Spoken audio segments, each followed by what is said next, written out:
आखिरी पाव। ब्रेड जल रही थी। मार्गरेट को हॉलवे से ही उसकी महक आ गई, कुछ भूल जाने की वह तीखी कड़वी गंध। वह जल्दी जल्दी रसोई की ओर बढ़ी।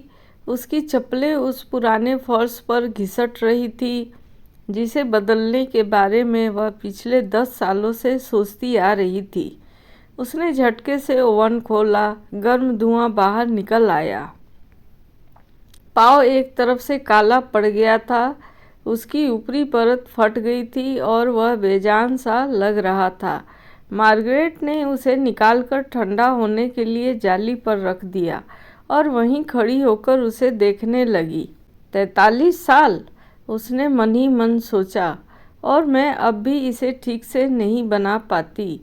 ब्रेड बनाने का काम हमेशा उसके पति डैनियल किया करते थे। हर रविवार सुबह वह नीचे से आने वाली आवाज़ों से जागती थी। रेडियो पर बजते पुराने गीतों की धीमी धुन और काउंटर पर आटा गूंदने की हल्की थप-थप। ब्रेड की खुशबू सीढ़ियाँ चढ़कर ऊपर तक पहुँच जाती थी। जब तक मार्गरेट अपना गाउन पहनकर रसोई में पहुँचती, तब तक जाली पर गरम गरम पाव रखा होता और डैनियल अखबार पढ़ने का नाटक कर रहे होते, ऐसे जैसे वह दरवाजे की तरफ देख ही नहीं रहे हों। लेकिन सच यह था कि वह हमेशा मार्गरेट के चेहरे का इंतज़ार करते थे। डैनियल को गुजरे 8 महीने हो चुके थे। दोपहर के थोड़ी देर बाद दरवाजे पर दस्तक हुई।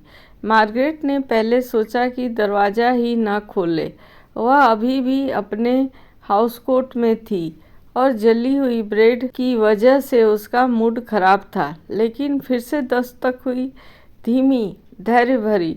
कुछ ऐसा था उस दस्तक में कि उसने आखिरकार दरवाज़ा खोल दिया। दरवाजे पर पड़ोस का लड़का खड़ा था, थियो, करीब 9 साल का, गोल चेहरे वाला, जिसकी पीठ पर इतना बड़ा बैग था कि लगता था जैसे उसका आधा शरीर उसी में छिपा हो। उसकी माँ प्रिया 2 साल पहले अपने बेटे के साथ यहाँ रहने आई थी। नमस्ते मिसेज कैलावे, उसने मुस्कुरा कर कहा। थियो, मार्गरेट ने हैरानी से पूछा, कोई काम था? नहीं, उसने अपने बैग की पट्टी ठीक करते हुए कहा। माँ कह रही थी कि आपको शायद घर के कुछ कामों में मदद चाहिए होगी। मिस्टर कैलावे के जाने के बाद उसने यह बात बिल्कुल सहज तरीके से कही। क्या मैं आपके आंगन की पत्तियां साफ कर दूं? मार्गरेट ने आंगन की ओर देखा। ओक के पेड़ की सूखी पत्तियां कई हफ्तों से इकट्ठी हो रही थी। बाड़ के किनारे छोटे छोटे ढेर बन गए थे। तुम मेरी पत्तियां साफ करना चाहते हो? आज मेरे पास करने के लिए कुछ नहीं है। थियो ने कंधे उचकाए। और काम भी बहुत है। मार्गरेट लगभग उसे मना ही करने वाली थी, लेकिन उसके चेहरे पर इंतजार करती हुई वह सच्ची सी उम्मीद देखकर उसने कहा, पत्ते बटोरने वाली झाड़ू गैरेज में रखी है। चाय बनाते समय वह खिड़की से उसे देखती रही। थियो पत्तियां साफ करने में बहुत माहिर नहीं था। वह गोल गोल घुमाकर काम कर रहा था। जितनी पत्तियां वह समेटता उतनी ही फिर उड़ जाती। हर कुछ मिनट बाद वह रुककर जमीन से कोई पत्ती या बलूत उठाकर ध्यान से देखने लगता। उसे जल्दी नहीं थी, वह बस उस दोपहर को जी रहा था। मार्गरेट को तब एहसास हुआ कि वह मुस्कुरा रही है। उसने ब्रेड के कुछ टुकड़े काटे। नीचे से वह ज़्यादा ही जल गई थी और बीच में थोड़ी कच्ची थी। फिर भी उसने 2 टुकड़ों पर मक्खन लगाया और चाय के साथ बरामदे में आ गई।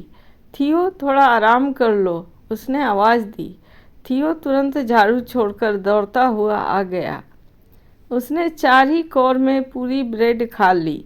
फिर उसने दूसरे टुकड़े की ओर देखा। तुम यह भी खा सकते हो, मार्गरेट ने कहा। उसने वह भी खा लिया। कुछ पल वह चुप बैठा रहा, फिर बोला, इसका स्वाद घर जैसा है। मार्गरेट हल्के से हंसी। मैंने इसे जला दिया है, मुझे अच्छी लगी, उसने पूरे भरोसे से कहा। घर जैसी चीज़ों का स्वाद ऐसा ही होता है। घर जैसा मतलब? थियो ने थोड़ा सोचकर कहा, जैसे जब आप बाहर की ठंड से अंदर आते हो तो अंदर की गर्मी मिलती है, बिल्कुल वैसा। मार्गरेट कुछ देर चुप रही, फिर धीरे से बोली, मेरे पति यह बनाया करते थे, मैं अभी सीख रही हूँ। थियो ने सिर हिलाया। मेरी माँ भी डोसा बनाना सीख रही है, वह बोला।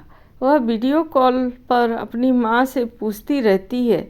कभी कभी दोनों में थोड़ी बहस भी हो जाती है, लेकिन आखिर में डोसा बन ही जाता है। उसने प्लेट से थोड़ा टुकड़ा उठाया। आप भी सीख जाएंगी। मार्गरेट ने हल्की मुस्कान के साथ कहा, शायद। सूरज डूबने से पहले पत्तियां साफ हो चुकी थी। मार्गरेट ने उसे कुछ पैसे दिए। पहले उसने लेने से मना किया, लेकिन आखिरकार ले लिए। दरवाजे से निकलते समय वह मुड़ा, मिसेज कैलावे, मैं अगले शनिवार भी आ सकता हूँ, अगर आपको ठीक लगे तो। मार्गरेट ने उस शांत रविवार की सुबहों के बारे में सोचा। वह रेडियो जो अब महीनों से बंद था। फिर उसने कहा, मैं अगले हफ्ते फिर ब्रेड बनाने की कोशिश करूँगी। तुम मेरे चखने वाले बनोगे। थियो का चेहरा खिल उठा। मैं इस काम में बहुत अच्छा हूँ। मार्गरेट को उसकी बात पर पूरा यकीन हो गया। उस रात उसे अलमारी के पीछे डैनियल का पुराना रेसिपी मिला। उनकी गोल मटोल लिखावट में लिखा हुआ। किनारों पर आटे की हल्की सफ़ेदी अब भी लगी हुई थी। मार्गरेट ने उसे फलों के कटोरे के सहारे खड़ा कर दिया। उसने उस रात कुछ नहीं बनाया।